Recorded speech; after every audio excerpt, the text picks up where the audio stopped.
Mas quem pertence a este mundo não reconhece que somos filhos de Deus, porque não conhece, amados, já somos filhos de Deus. Eu gosto dessa passagem porque ela afirma que o amor de Deus por nós, ele é grande, amém? Quantos acreditam que Deus te ama profundamente, tanto quanto Ele diz que ama? Amém? E o texto fala isso, o grande amor que Deus tem por nós, a ponto de nos chamar eu e você de filhos dele. E o texto categoricamente afirma o que de fato somos. Eu gosto quando ele fala isso, o que de fato somos. Eu tenho trabalhado já há vários anos com jovens, treinando jovens missionários e falando a respeito do coração paterno de Deus. E por onde eu tenho passado, eu tenho percebido que não é difícil as pessoas aceitarem que são filhos de Deus. Não é difícil as pessoas acreditarem de fato que Deus as ama tanto quanto Ele diz que ama. Mas o que eu tenho percebido é que no relacionamento dessas pessoas com Deus, às vezes não é bem assim. Aquilo que elas acreditam muitas vezes e afirmam, não conseguem experimentar no seu dia a dia, não conseguem vivenciar na prática aquilo que elas expressam. Então eu tenho percebido que muitas vezes assim, nós sabemos coisas de Deus e aceitamos aquilo que Deus nos fala sobre Sua palavra, muitas vezes na nossa mente. Fica aqui, é o primeiro passo. Mas assim, o que eu tenho aprendido é que o Evangelho e essa relação, a gente tem visto muito hoje, né? Até eu vi essa semana um missionário falando assim, a emoção é muito boa na descida e na reta, mas ela não sobe ladeira. Eu estava falando, lógico, de um contexto missionário, você não pode viver sua vida missionária lá no campo só baseado nas emoções. Mas, por outro lado, nós descartamos que a nossa relação com Deus, ela também é emocional. Quantos acreditam que Deus chora? Talvez não como eu e você choramos, derramar lágrimas, mas Ele sofre, Ele sente, Ele se alegra. Quantos acreditam nisso? Isso é o quê? Isso é emoção. E se Ele colocou isso em mim, é porque existe nele. Não é verdade? Você não acredita assim? Se Deus colocou emoção em mim, eu sinto alegria, eu sinto tristeza, eu sinto euforia, eu me constranjo muitas vezes, né? Porque esses sentimentos fazem parte, lógico, equilibradamente, não como em mim, desequilibrado, mas existe nele. Então eu tenho percebido que muitas vezes aquilo que nós acreditamos, ela não desce para o nosso emocional. Eu ainda não descobri a razão. Não descobri a razão. Por que a gente não vive isso? Não experimenta tudo aquilo que a gente, pelo menos, pensa saber sobre Deus nas nossas emoções. E eu tenho desenvolvido alguns palestras que tenho falado muito sobre isso. E eu tenho descoberto, assim, Deus tem dado a graça de poder ver na paternidade dele algumas coisas que têm curado a minha relação com ele. Então eu quero falar com vocês hoje sobre 6 áreas distorcidas, né? Acho que no folder está 7, mas são 6. São 6 áreas distorcidas do caráter de Deus como Pai. Concepção distorcida. No material está 7, mas são 6. Está aí uma mais, né? Então vamos falar sobre 6. E o perfil, queridos, dos nossos relacionamentos com os nossos pais terrenos, ou de manhã o pastor falou muito sobre isso, né?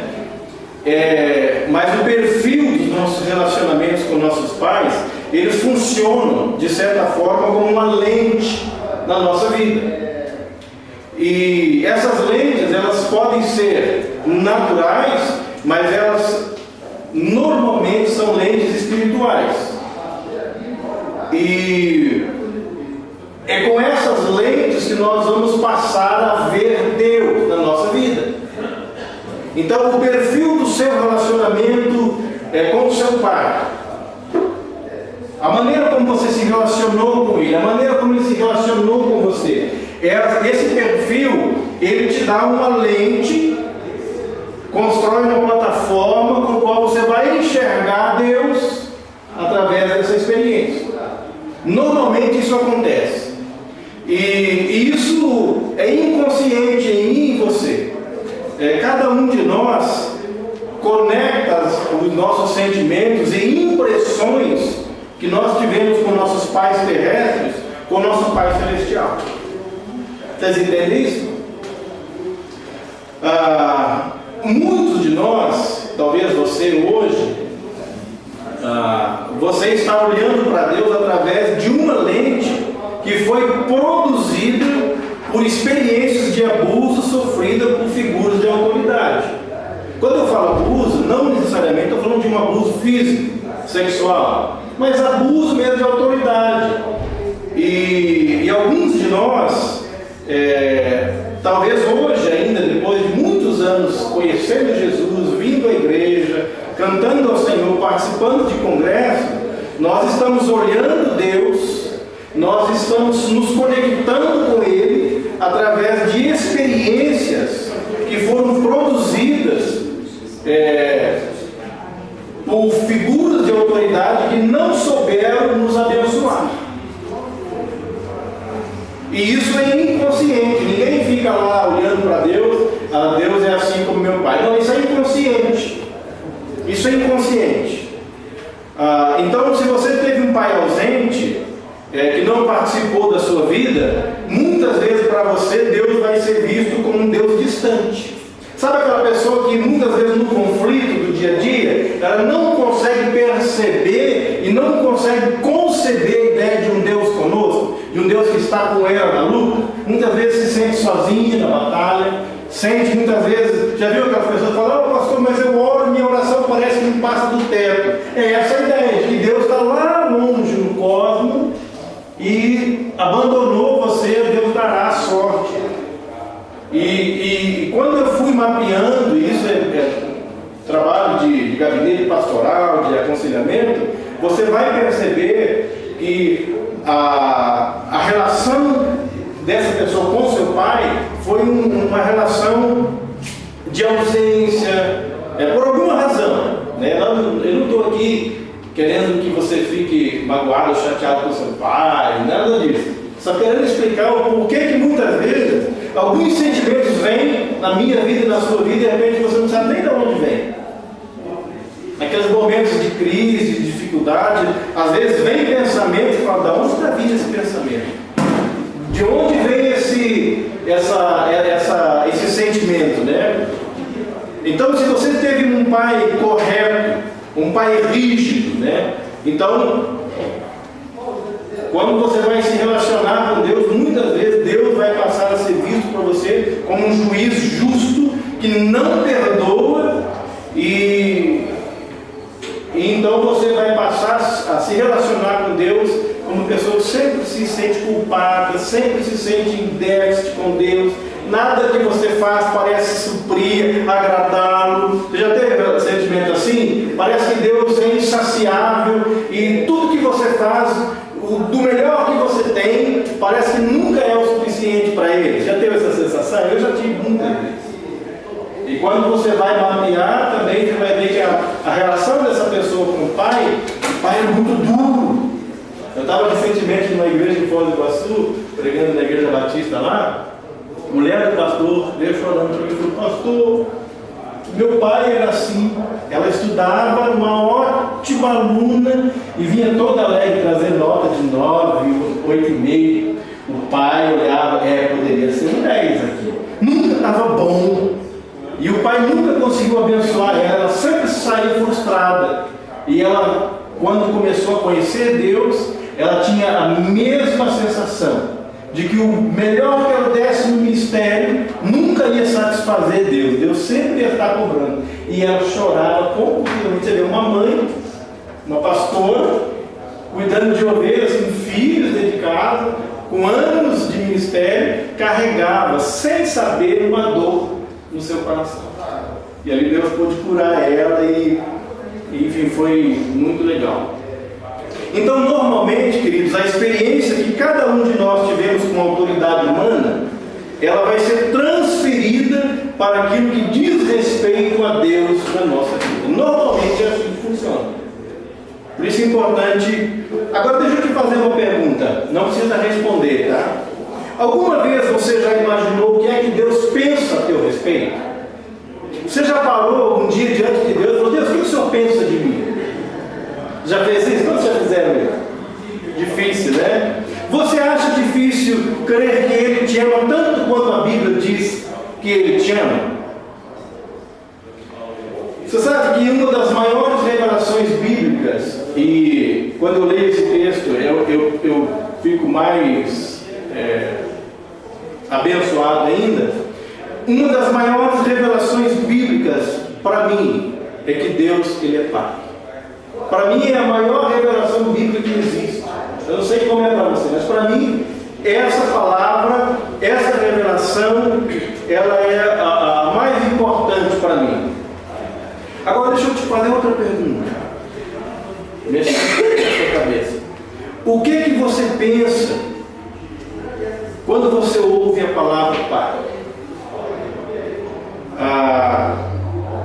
Que quadro a palavra Pai pinta na sua mente, no seu subconsciente, no seu consciente?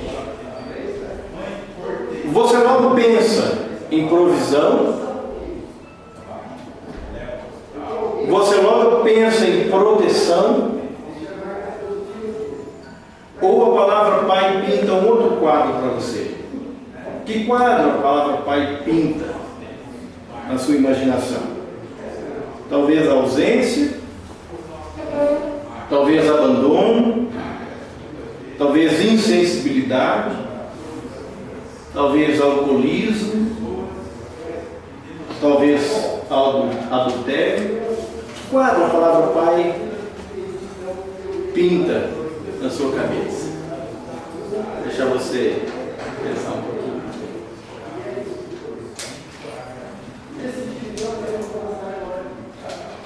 Por que eu estou falando isso? Porque as nossas experiências ruins, queridos, elas criam imagens distorcidas do caráter de Deus como Pai na nossa vida.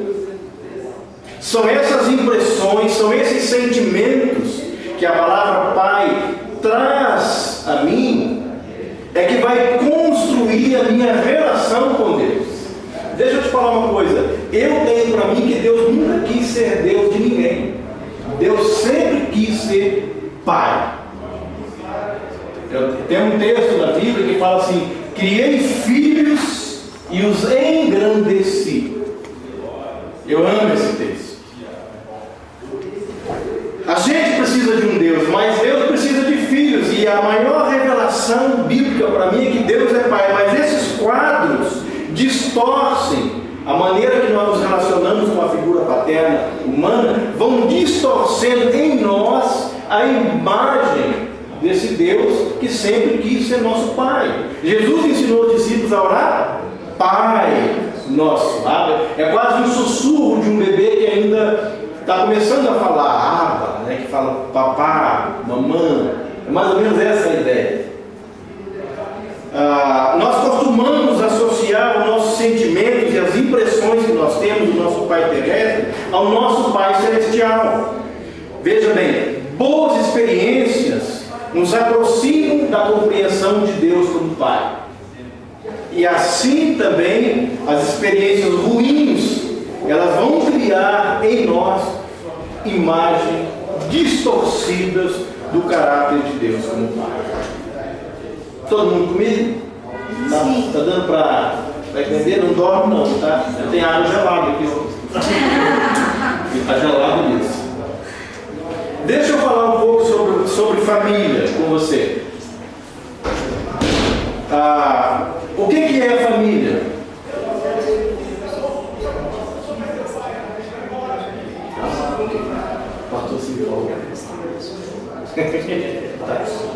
Tá certo. Então, deixa eu falar um pouco sobre ele. Tá pedindo para eu falar um pouco mais baixo, eu falo alto, eu me empolgo e meus filhos falam isso. Vai, fala baixo. Nós estamos no carro. Deixa eu falar um pouco sobre família, para a gente poder entender como que essas coisas se constroem na nossa vida. Eu coloquei aqui a definição de família. Família é o ventre emocional de Deus, onde basicamente um círculo de relações entre um homem e uma mulher adultos, no qual seres humanos e pequeninos dependentes nascem e são criados. Agora deixa eu te perguntar uma coisa. Por que você acha que nós chegamos a esse mundo pequenininho, desamparados, incapazes, para então pouco a pouco irmos crescendo física, mental e emocional até chegarmos a sermos adultos capazes? Por que você acha? Por que Deus não fez como Ele fez com Adão e Eva e já fez eu e você como seres adultos? Por que Ele já pensou sobre isso? Nunca pensou, né? Por que Ele não fez assim, um sistema de reprodução já como Ele fez com Éden? Mas ele vem trabalhando com a gente. Eu coloquei uma resposta assim, ó, a única coisa que eu consigo responder que me conforta. Eu creio que Deus quis que nós viéssemos a este mundo totalmente dependentes e indefesos, porque Ele desejava que a família fosse esse ventre emocional, onde o seu amor fosse demonstrado tanto aos pais quanto aos filhos. E é por isso que você vai crescendo física, emocional, espiritual, vendo os pais, na relação da família, você vai ganhando uma amplitude. Quando você chegar naquela fase de conhecer Deus, de saber quem é Deus, você não teria dificuldade nenhuma falando, Deus, conheço, é como meu pai. O Deus, o Pai Celestial, ele é igualzinho ao meu pai. Eu imagino que Deus criou a família para que essas coisas fossem sendo modeladas na nossa vida. Um ventre emocional, onde o seu amor fosse revelado, o seu amor paterno fosse revelado na vida dos filhos através da relação dos pais. E quantos aqui são pais? Mães, né? É com pais que nós verdadeiramente começamos a entender o coração de Deus em relação a nós, sim ou não? Meu filho joga futebol no Orleans todo dia, ele vai treinar.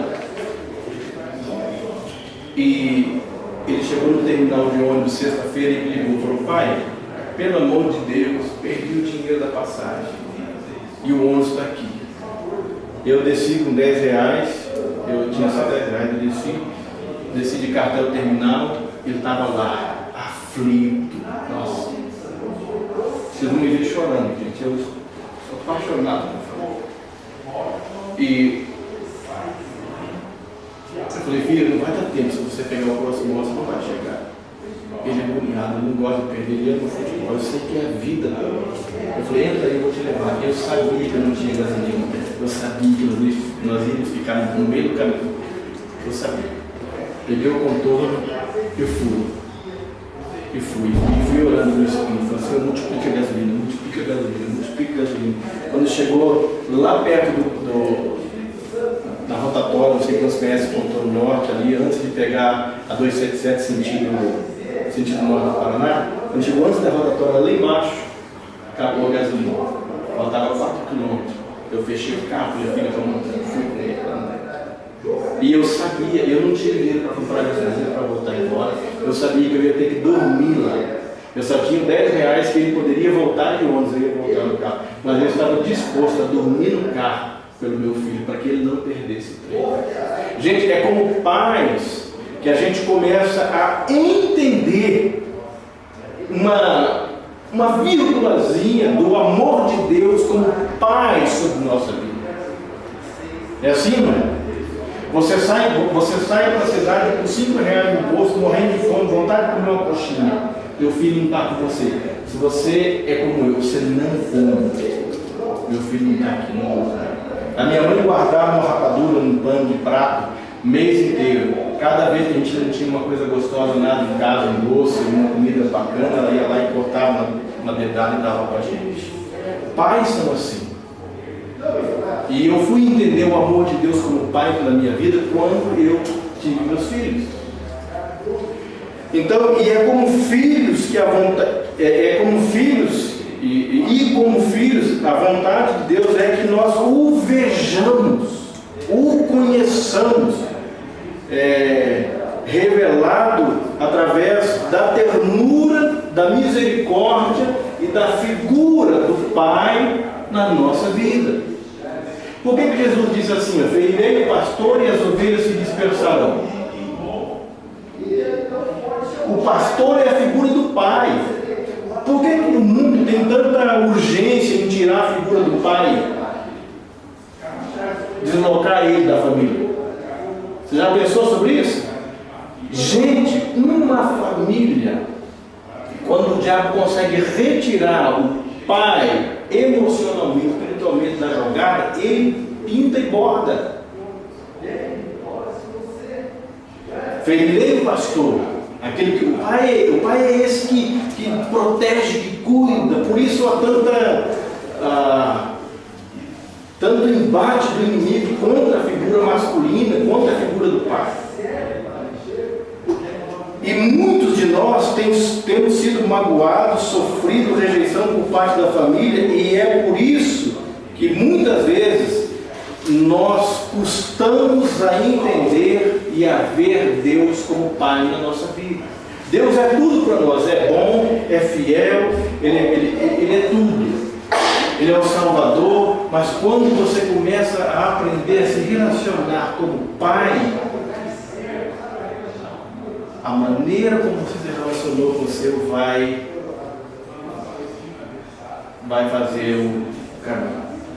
Então, eu gostaria que você hoje, assim, num retrospecto da sua vida, você pudesse observar se o seu relacionamento com Deus, ele tem sido dificuldade por causa de alguma falha.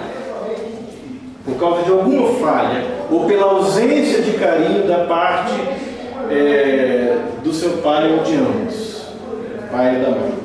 A primeira área que eu queria falar com vocês é a área da autoridade dos pais. Essa é a primeira área de distorção. O exercício de autoridade paterna, que se baseia em extremos de ausência ou presença exclusiva, ela pode promover distorções graves na formação do caráter dos filhos. Por exemplo, a maneira como um cachorro, quantos aqui tem cachorro? Mas é assim mesmo, né? A maneira como um cachorro te recebe, quando você vai na casa de alguém, você sabe se aquele cachorro ele é amado por aquela família ou se ele é maltratado. Sim ou não? Sim ou não? Sim.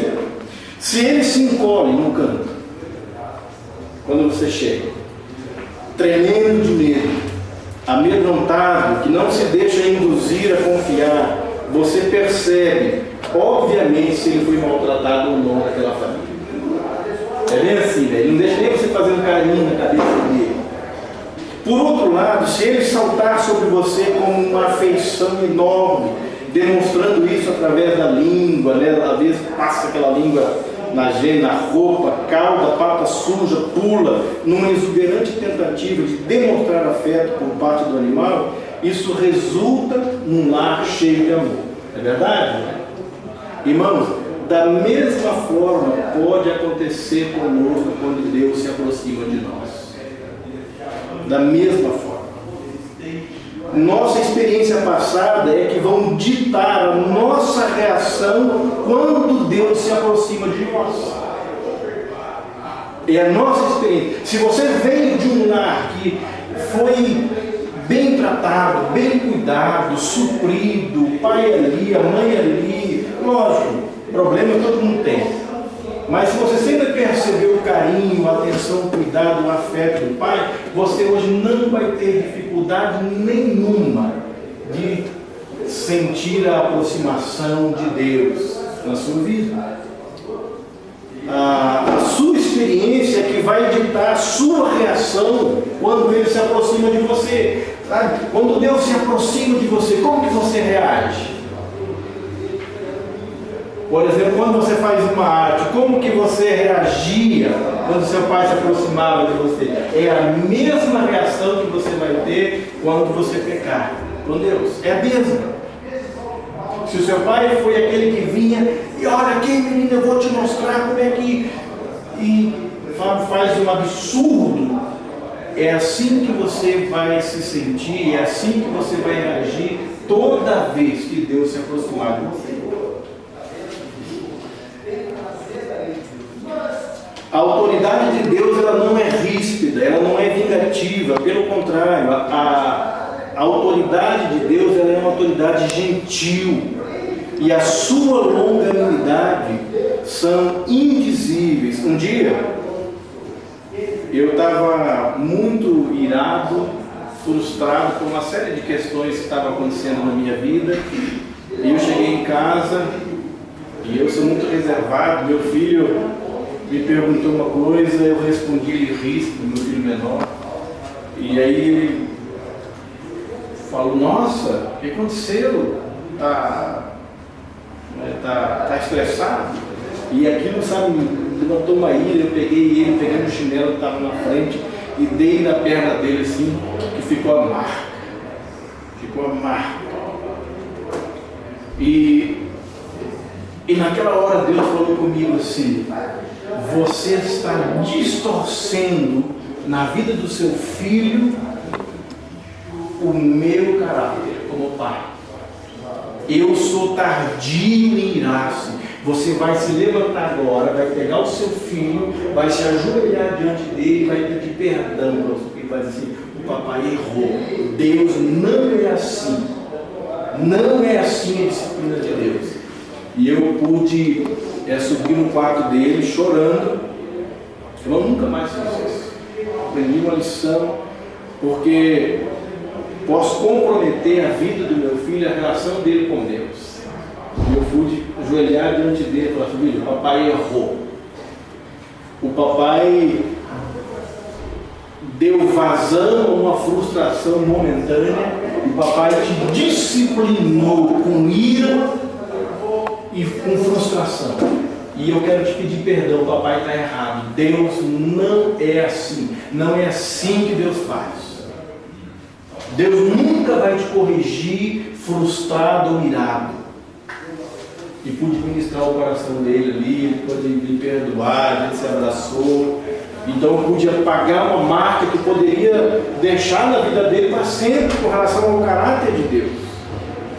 A Bíblia diz que Deus é tardio em irar-se, ele deleita-se em ser misericordioso. Agora, a que horrores Deus poderá estar vendo nesse momento? Quem sabe no meio da noite a porta do quarto se abre, bruscamente um garoto é acordado com violência por um pai bêbado e irado.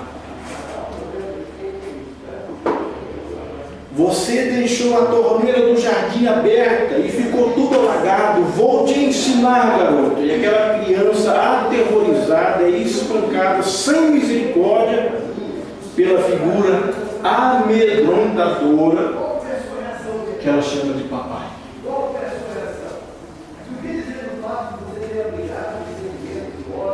Tem o segundo quadro.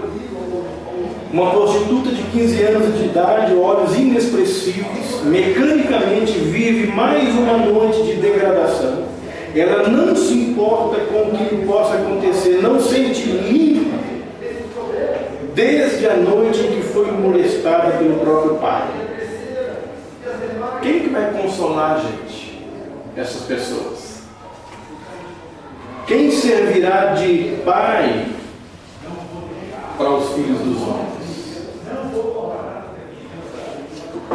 Quem tem braços amplos o bastante para abrigar todas as crianças solitárias do mundo?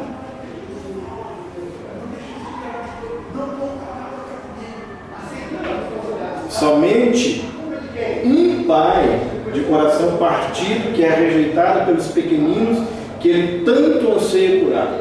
Nosso problema, irmão, sabe por quê? Nosso problema é que, como cachorrinhos maltratados, nós nos esquivamos e nos afastamos daquele que nós presumimos ser como as demais figuras de autoridade na nossa vida. Esse é o nosso grande problema. Esse é, na verdade, o nosso grande problema. Nosso grande problema não é o pecado, não é o diabo, mas são essas marcas que nos impedem de nos relacionarmos livremente com a figura de um Deus que é totalmente amoroso e generoso. Outra área é a fidelidade dos pais. Então falamos aqui primeiro sobre a autoridade, né? A autoridade dos pais. Sabe, aquele pai que fala, quem que manda aqui sou eu. E tudo tem que ser do jeito dele, da forma dele, não tem espaço para nada. E agora vamos falar sobre a fidelidade dos pais. A infidelidade conjugal, veja bem, a infidelidade conjugal, ela quebra a aliança no contexto familiar.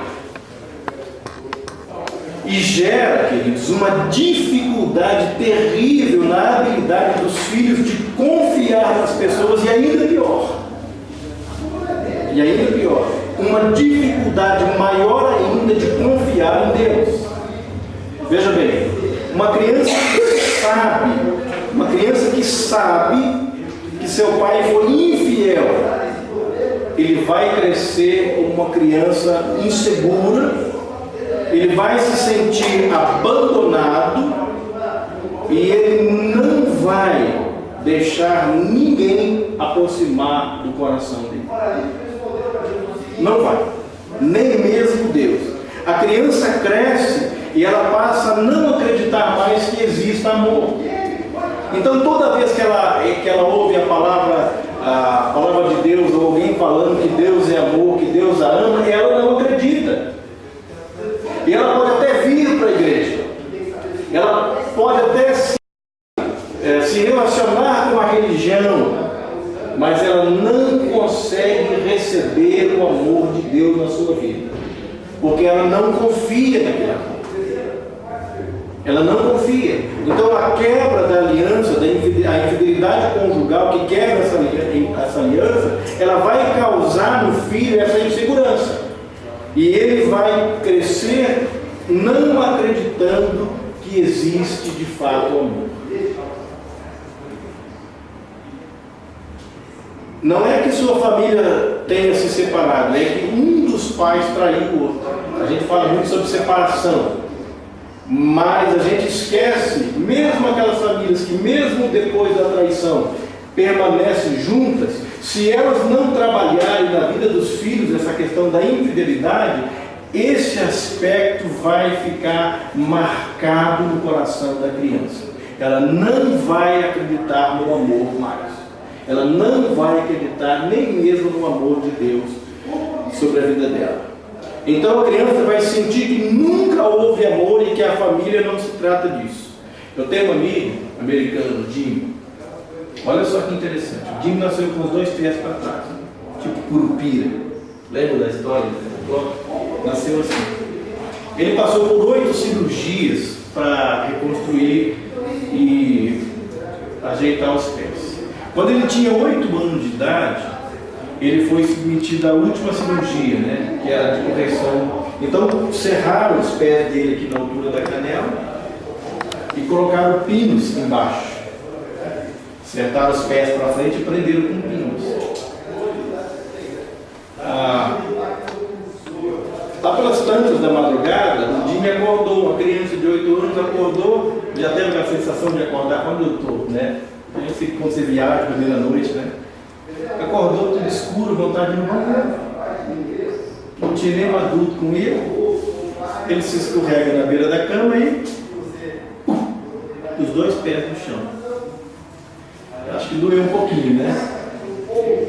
Ele disse que ele nunca sentiu tanta dor na vida, aqueles pinos. Imagina, se jogou os pés da cama, os pinos entraram carne viva para dentro.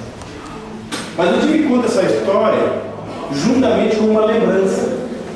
Quando o Jim tinha 12 anos, Ele estava na escola e a diretora veio batendo na porta: Jimmy, sua mãe está aqui, pega sua mochila e você vai para casa.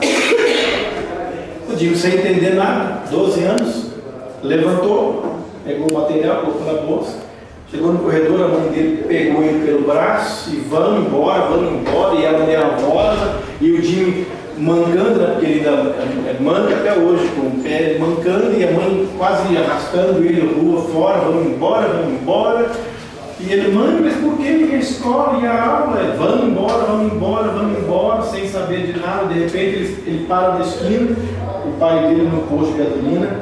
Ele: papai, quer correr para ir com o pai. Ela pega na blusa dele e fala: não. E ele, sem entender nada, de repente ele viu o pai dele jogando uma mala desse tamanho na caminhonete, abriu a porta para uma outra mulher, e desde aquele dia ele nunca mais viu o pai dele. Agora o Jimmy é missionário, casado, líder da Jocum no Brasil, lá em Contagem, a base cheia de missionários. Ele está no escritório dele e contas a pagar, os credores batendo na porta, não tinha comida, e os obreiros ali pressionando: Jimmy, você é o líder, você tem que fazer alguma coisa, você tem que comprar comida. Ele se fecha no escritório. Aí tinha uma escadaria, geralmente debaixo da escadaria a gente faz uma dispensa, alguma coisa, né? Ele entrou debaixo lá, fechou a portinha, e sabe o que ele falou? Você vai chocar com o que ele disse. Ele falou assim: Deus, eu sabia que o Senhor também ia me abandonar. De onde você acha que veio esse também? Se você perguntar para o Jimmy, você falava isso com Deus, ele fala para você: eu nunca senti aquilo. Ele se relacionava com Deus perfeitamente, na cabeça dele estava muito bem, mas quando a crise se abateu sobre a vida dele e ele precisou confiar em Deus, ele não tinha força moral. Aí a pergunta é: de onde vem esse eu também? Eu sabia que o Senhor também ia me abandonar. Da experiência dele. E aí ele fala uma coisa assim: qual dor você acha que foi mais sentida pela alma dele? Foi o dia que ele pulou da cama e teve os pés rasgados pelos pinos, pelos ferros, ou quando ele viu o pai dele ir embora? Exatamente. Então é disso que nós estamos falando, queridos, que a nossa experiência com o Pai, talvez agora você esteja falando assim: pastor, eu não acredito muito nisso aqui.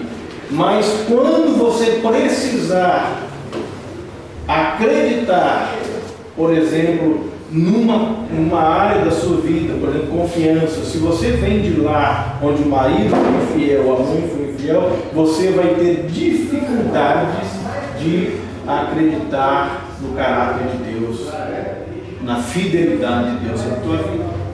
E talvez você fale assim: eu acredito que Deus é fiel. Você acredita aqui, mas alguém falou que daqui até aqui tem 30 centímetros, exatamente um pau. E tem muita gente relacionando com Deus aqui, mas a hora que você precisa das suas emoções junto, elas não vêm. E quando você vai conversar e pastorear a pessoa, você vai perceber que houve infidelidade em algum momento da vida dela. Um noivo que traiu, uma noiva que traiu, um marido que traiu, o pai que traiu. Então, é isso que nós estamos falando.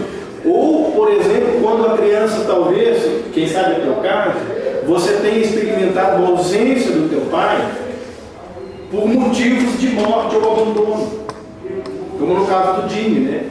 Ou então, quem sabe, pela carreira que ele abraçou. Às vezes a carreira dele exigiu que ele fosse ausente. Alguns de nós, irmãos, talvez essa é a sua história. Alguns de nós choramos por horas seguidas quando criança, sem que ninguém viesse aliviá-los da dor, do desconforto e da fome. Outros talvez ficamos soluçando por horas atrás de portas trancadas, solitários. Ou quem sabe você tem a dificuldade de perceber a presença de Deus hoje na tua vida como pai, porque o seu coração se tornou endurecido por tantas promessas desfeitas e não cumpridas por figuras de autoridade. Eu conto sempre um exemplo de um menino que o pai dele era executivo e o pai dele não tinha tempo, mas o pai dele se cobrava demais, era um cristão e se cobrava demais. Eu preciso ter tempo para o meu filho. E um dia o pai bloqueou a agenda dele no fim de semana e falou: filho, semana que vem nós vamos pescar. Gente, fala isso para uma criança para você ver. Ele espalha aquilo no Facebook, na escola. Não é verdade? Vou pescar com o papai. Então naquela semana ele nem dorme. Não é assim? Ele não dorme. Ele conta para o coleguinha: vou pescar com o papai. E aí ele prepara todo o material durante a semana. Aí chega no sábado, ele passou a noite naquela expectativa, dormia meia hora, acordava, sabe que está na hora, olha pela janela, ainda está escuro. E de repente começa a amanhecer, ele levanta mais cedo, vai lá, lava o rosto, escova o dente, prepara tudo, senta ali embaixo, fica esperando. De repente o papai desce de terno e gravata, uma urgência, naquela manhã, acaba com o sonho dele. Aquela criança corre para o quarto e ela tranca o quarto. E mais do que isso, ela tranca a porta do coração dela e fala: ninguém mais vai me enganar. Não vou acreditar mais em ninguém. Quem sabe essa é a sua história. Quem sabe hoje você não consegue confiar na fidelidade de Deus. Quantos missionários? Eu tinha uma amiga que ela dizia que ela sentia náuseas quando o pai dela chegava em casa, porque ela sabia, conforme ele pegava no trinco da porta, se ele estava embriagado ou não. E ela corria debaixo da cama e ela fazia na calça de pano do pai, criança. E quando ela cresce, agora está lá em missões. E as pessoas precisam depender de Deus. Ela é uma missionária. Ela chorando para mim, fala: pastor, eu não consigo acreditar que Deus é capaz de me suprir. E aí vai conversar com ela, o pai dela, cara, extremamente infiel, então a gente leva isso. Uma outra área, estou correndo aqui, tá? Porque eu não sei como é que está o nosso tempo aí, mas você vai cuidando aí, tá? Uma outra área é a generosidade dos pais. Gente, todas as vezes que um pai expressa generosidade para o filho, ele está preparando o coração desse filho para entender a salvação de Deus. Sabia disso? Toda vez que você expressa generosidade para o seu filho, você está preparando para ele, para entender e para receber a salvação de Deus. O Hélio, filho de um amigo meu, criança, família tradicional presbiteriana, todo domingo é lei, é terno, melhor roupa, para o culto matutino. E o pai vestindo terno, arrumando a gravata no quarto, o Danilo entra, né, aviãozinho, de repente uma asa do avião, do perfume francês, que o pai tinha acabado de ganhar no presente de aniversário, aquela perfume francês, no chão. O pai pegou, o Hélio conta isso, né? Não estou expondo. O Hélio conta que o Hélio, uma ira, subiu assim, que ele nem sabia que existia no mundo uma ira tão forte daquela. Que era aquele perfume francês que ele usava assim, só nesses cultos, só em casamento, aniversário da esposa dele. Ele pegou o Danilo assim na parede, pelo colarinho, levantou lá em cima e falou: agora você. Isso naquela hora ele disse que ele quase que ouviu o Espírito Santo falar para ele assim: solta o Danilo agora. Ele disse que ele quase ouviu. A experiência dele foi tão forte. Ele soltou o filho não entendeu nada. Aí ele ficou assim, segundos, né? Segundos. A gente precisa de palavras para para expressar o que sentimos que Deus falou com a gente. Agora, Deus não precisa de palavra nenhuma, né, para falar com a gente. E Deus falou com ele assim, as pessoas falou assim, fala para o Danilo que você o ama, que você vai comprar um outro perfume, que ele é mais precioso para você do que milhares de perfumes preciosos. E fala isso para ele agora. E o Danilo, né? O pai era, o Danilo já é um adulto agora, disse que o pai dele era bravo, ele não estava entendendo nada. O pai dele ajoelhou e falou, filho, relaxa, papai te ama. Você é mais importante, mais valioso que esse perfume. Esquece isso. E foi ministrando o coração dele. Aí o Danilo pegou o aviãozinho, alçou o voo de novo e saiu para a rua brincar. Não entendeu nada. Meu pai tá maluco, né? Agora o Danilo tem 15 anos. Danilo chega para o pai e fala, pai, eu quero batizar. E a gente acha que os filhos não sabem de nada, né? Os filhos são tudo mané. Aí como é que é o nome dele? O pai do Danilo, o Hélio, fala, meu filho, você quer batizar? Então conta aqui para o papai uma experiência que você teve com Jesus. Aí ele, pai, você lembra aquele dia que eu tinha 8 anos? Lembra que eu estava brincando no quarto, a gente estava indo para a igreja, eu bati no seu perfume, que quebrou, daí você me pegou e estava com uma cara assim transtornada e me dava surda, de repente, não sei o que aconteceu, você me pôs no chão e começou a falar aquelas coisas, aquelas coisas velozes lá, que eu era precioso, que você me amava. Eu lembro sim, meu filho, e daí? Você quer ficar com isso? Falei, pois é. Então, depois que o Senhor me soltou e eu saí para fora, Jesus apareceu para mim. E eu entreguei minha vida para Jesus naquele dia, naquela manhã, no interior de casa. Eu fico pensando assim, o que, que seria da vida do filho do Hélito, se o Hélito tivesse batido naquela manhã no filho dele? Onde será que o filho dele, talvez, por misericórdia de Deus, talvez pudesse estar na igreja? Mas o fato é que todas as vezes que você expressa a generosidade. Agora, sabe qual é o problema? As nossas casas estão cheias de coisas muito caras. A gente não toca nisso, não toca naquilo. Olha o meu carro, cuidado com o que olha o vaso, olha o quarto da tua avó. A nossa casa é uma mina e as crianças crescem. E uma espécie de slogan lá no fundo vai penetrando no coração daquele filho. As coisas são mais importantes do que eu. As coisas são mais importantes do que eu. As coisas são mais importantes do que eu. Esse slogan como uma fita repetindo. Meu filho, esse que é jogador de futebol, desculpa gente, eu vou falar bastante dele. Ele faz aniversário dia 9 de março. Ele chegou para mim e falou assim, pai, eu queria uma chuteira do mês, R$1.500. Eu falei, filho, vai olhando, né? Deus é bom, né? Aniversário está chegando. Mas ele é bem pé no chão. Filho, você sabe, papai é missionário, né? Eu sou comer, ele devia entender no almoço para comer a janta.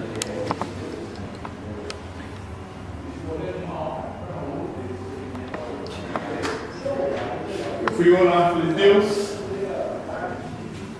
queria tanto abençoar meu filho.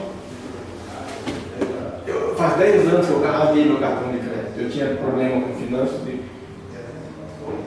Jesus falou, né? Se o braço te faz pecar, corta, paga fora. Eu não fiz literal, mas eu entendi o que ele quis dizer. Meu cartão de crédito me fazia pecar, quebrei. Não tem. E 1.500 para pagar assim, gente? Não dá.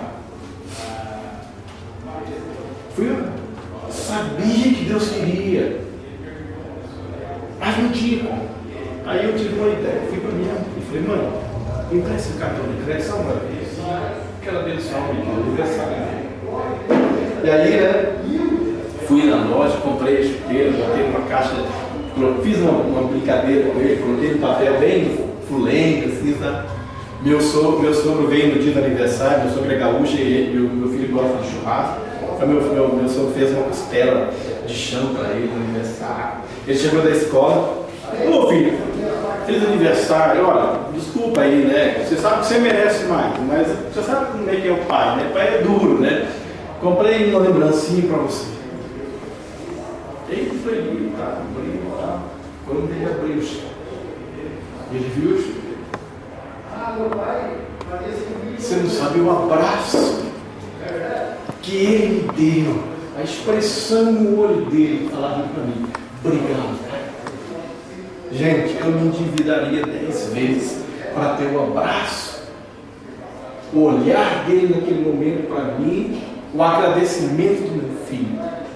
Eu andaria a pé, eu carpiria os olhos, eu abria a maleta para comprar aquilo para ele. E sabe de uma coisa? A Bíblia fala assim, que eu sou mau. Agora você imagina Deus. O problema é que nós achamos, dependendo do tipo de criação, se meu pai foi um pai que muitas vezes não teve.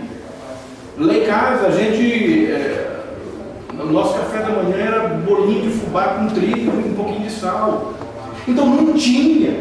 Eu custei entender que Deus não tem só cesta básica para mim.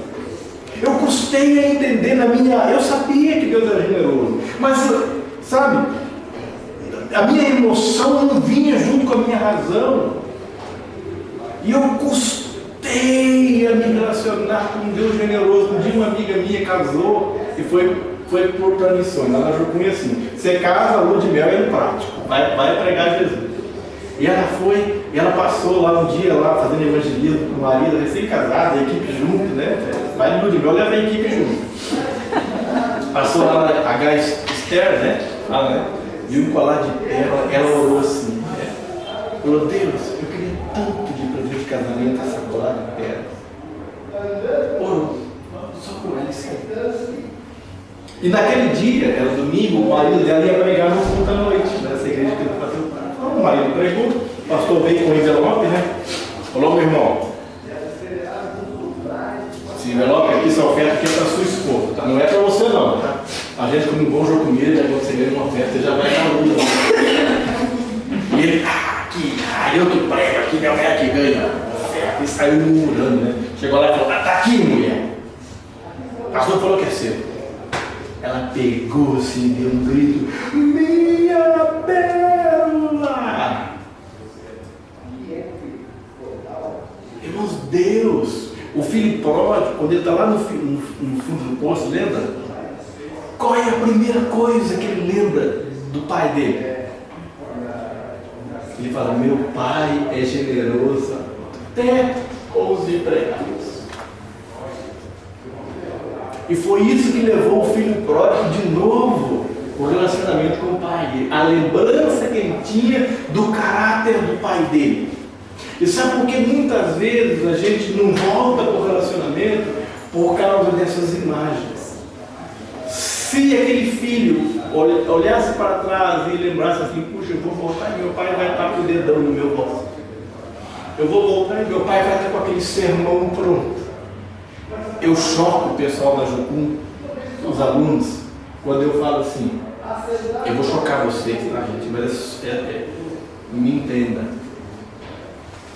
Dentro do assunto, meu filho me rouba R$50. E ele se arrepende depois e me confessa. Nunca fez isso, só uma hipótese. O que você acha que eu devo fazer com ele? Dar uma boa disciplina ou dar R$50 de novo para ele? Pelo fato de ele ter me contado. O que você faria? Você decide. E aí muitos alunos falam: não, pastor, a Bíblia diz que temos que disciplinar, porque senão, se você der os R$50 para ele, você vai estar endossando o pecado na vida dele. E minha resposta foi um confronto de Deus para mim. Deus perguntou para mim, falou: sim, então eu endosso o pecado na sua vida todas as manhãs, porque todas as manhãs minhas misericórdias se renovam na sua vida. Todas as manhãs. Os alunos ficam chocados. Falam, gente, isso é o caráter de Deus. Deus tem momento de disciplinar a gente. Mas a gente precisa entender isso como pai, senão é esse tipo de imagem que nós vamos transmitir para os nossos filhos. Nem sei porque eu falei isso. Mas porque a gente precisa ouvir. Deus nos faz surpresas, aqueles pequenos prazeres e preciosos que só um pai sabe que você anseia. Gente, quantas vezes eu falei, Deus, só pensei. Falei, Deus, puxa vida, como que ele comeu uma pizza agora? Ele no campo missionário, você sabe que isso é verdade. De repente alguém chegava com uma oferta, ei, aqui, vai lá comprar uma pizza. O cara nem sabia. O cara nem sabia que eu estava fazendo aquilo. E a maior demonstração do coração paterno de Deus, irmãos, parecem estar naqueles pequenos detalhezinhos do seu coração, que só um pai que te ama sabe que você precisa ser. Você sabe por que eu custei entender? Por que é que Deus tem interesse em cortar o cabelo da minha cabeça? Você já perguntou por que é que Deus, porque o texto fala que Deus sabe que até quantos fios de cabelo eu tenho? Mais do que isso. Isso mostra que Ele está interessado em detalhes a meu respeito.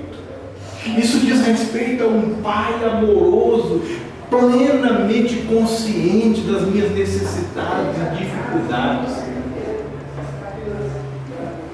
Mas muitas vezes, se nós tivermos uma relação com um pai que muitas vezes não soube te abençoar, muitas vezes eu saio com meu filho, eu não tenho dinheiro para. Ninguém tem dinheiro para sair, né? Rasga, e é louco. Mas meus filhos falam, pai, eu posso pegar o qual? E eu tenho todo o cuidado. Eu falo, filho, qual que você quer? E ele fala, pai, eu quero o meu McDonald's. Eu falo, filho, hoje o pai vai te dar o McDonald's. Sabe por quê? Porque eu quero gerar no coração do meu filho que Deus é generoso. Que Deus não é aquele Deus mesquinho, pão duro, sovina, que sabe dar só um arroz com feijão para ele. Mas que Deus também tem um pote de sorvete que ele quer. E sabe, muitos de nós nos relacionamos com Deus nesse nível. Achamos que Deus só tem a cesta básica. Querido,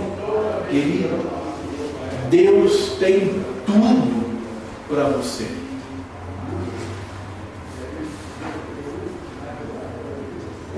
Deus se importa com detalhes da sua vida que você nem imagina. Deus se importa. Mas a generosidade, o tipo de generosidade que você recebeu das pessoas que a figura de autoridade é que vão ditar como que você se relaciona com a generosidade de Deus. Outra área, não sei qual área estamos aí,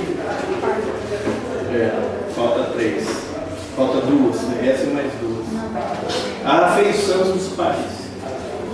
Muitos de nós temos dificuldade enorme de receber o amor das pessoas e de expressar amor para outros, porque nós não fomos acolhidos, abraçados,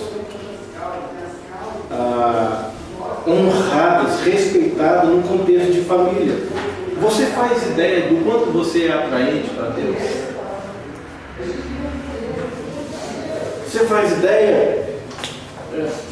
Talvez não vai dar tempo de falar todos os pontos, mas eu quero ministrar o teu coração ainda nesse aspecto. Eu não posso sair daqui sem abençoar você nesse sentido. Sabe, um dos textos mais mal aplicados para mim pelos pastores, sabe aquele texto que fala assim: até seus atos de justiça são para mim como trapos imundos. Já viu isso? Já viu? E você é um lixo, e você é um verme, mas aí pela misericórdia de Deus, é isso, coloca lá embaixo. Já vi mensagem assim? Esse texto, Israel estava no pior momento da história deles. Estavam fazendo tudo o que Deus falou que não era para fazer. Estavam prostituindo, idolatria, injustiça social, mas estavam seguindo o protocolo, indo para o templo do sábado e ofertando sacrifício a Deus. Nesse contexto, Deus falou: não, se vocês vão vir para mim com essa vida assim, então não vem mais, porque isso que vocês estão fazendo é para mim trapo de mim. Mas Deus nunca agrediu a identidade deles. Deus nunca agrediu sua identidade. Deus nunca vai fazer isso com você. Deus nunca vai falar para você que você é um verme, um lixo. O melhor que você faz é o trapo imundo para Ele. Deus nunca vai falar isso com você. Deus nunca vai falar isso com você. Eu tenho um texto de Isaías 62, diz que fala assim: ó, nunca mais te chamarão desamparada, nem na tua terra se denominará desolada, mas chamar-te-ão minha delícia, porque o Senhor se agrada de ti.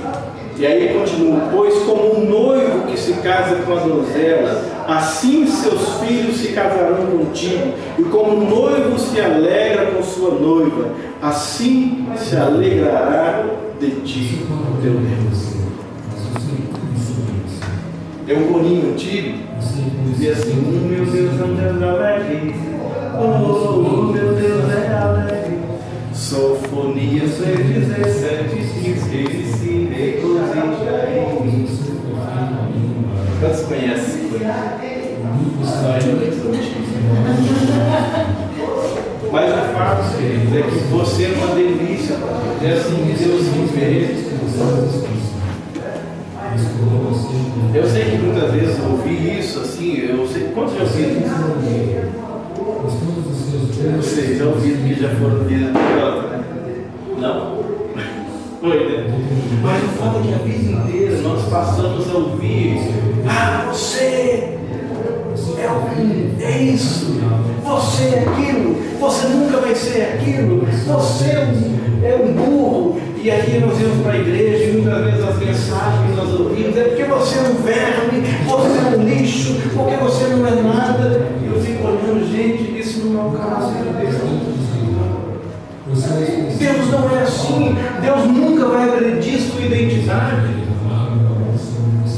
Então, você é atraente para Deus. Muitas crianças, principalmente meninos, nunca receberam nenhuma demonstração física de afeto. Nunca. Olha, chora, levanta daí, rapaz. Sabe, aquelas coisas nunca. Então não consegue receber afeto da parte de Deus.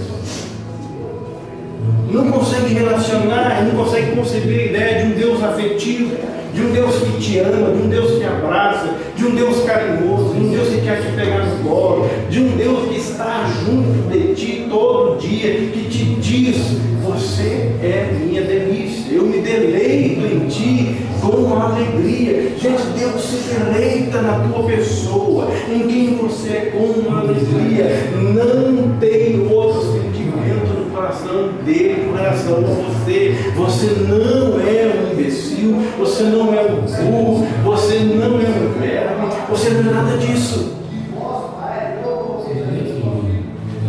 Eu falei sobre isso num congresso e li o Salmo 8. O Salmo 8 você pode ler em casa.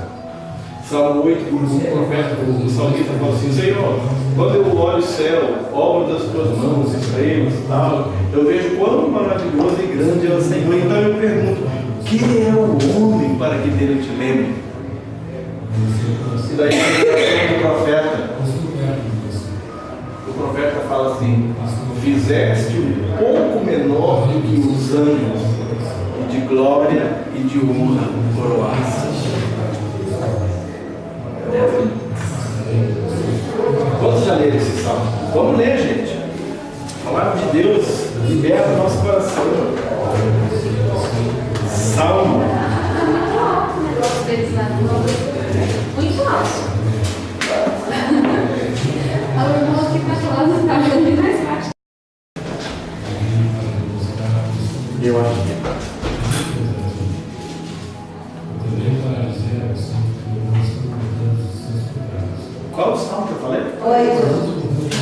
não entendo. Quase, né? Só um zero a mais. Ele fala assim: ó Senhor nosso Deus, santo é o teu nome, majestoso e enche a terra, tua glória é mais alta do que os céus. Tu ensinaste crianças e bebês a anunciarem a tua força, assim calaste teus inimigos e todos que se opõem. Quando eu olho para o céu e contemplo a obra dos teus dedos, a lua, a estrela e ali que ali puseste, pergunto: que são os simples mortais para que neles pense? Quem são os seres humanos para que com eles te importe? E no entanto o fizeste apenas um pouco menores que Deus, e o coroaste de glória e de honra. Não existe uma coroa de glória, de honra sobre tua cabeça, como filho de Deus. Agora, você sabe qual é o nosso problema? Nós preferimos viver no estigma do sou pecador porque peco ou peco que sou pecador. Nós preferimos viver sob esse paradigma, porque se eu abraçar a ideia de que existe uma coroa de glória, eu sou um filho amado, isso traz junto uma responsabilidade de viver como filho de Deus de maneira digna. Não tem nada de errado com você, querido. Deus se deleita na tua vida, Ele é afetuoso com você. Os pensamentos que Deus tem a seu respeito são pensamentos de paz. Quando Deus pensa sobre você, quando Deus pensa sobre a minha vida, o pensamento dele é pensamento de paz.